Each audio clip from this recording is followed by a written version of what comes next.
অলকা তার এক সাধারণ মেয়ে ছিল, নাম তার সোহা। ছোটবেলা থেকেই নাচ, সিনেমা আর স্বপ্নে দিয়ে দিন কাটত।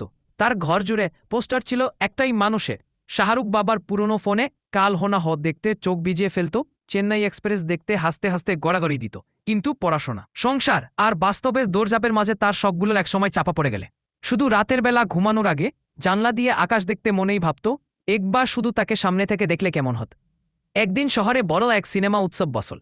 গুঞ্জন উঠল শাহরুখ খান বিশেষ অতিথি হয়ে আসছেন। খবরটা শোনার পরও সোহা বিশ্বাস করতে পারল না। তার পকেটে টাকা কম, ভিড় বেশি, আর সুযোগ প্রায় নেই বললেই চলে। তবু সে ঠিক করল, যা হয় হবে যাবে। উৎসবের দিন সোহা সারাদিন লম্বা লাইনে দাঁড়িয়ে রইল। শেষমেশ যখন ভিড় ঠেলে ভেতরে দুকল, তখন মঞ্চে আলো জ্বলে উঠল। উপস্থাপক ঘোষণা করলেন, শাহরুখ মুহূর্তে যেন থেমে গেল। সোহা চোখের পলক ফেলতে ভুলে গেল।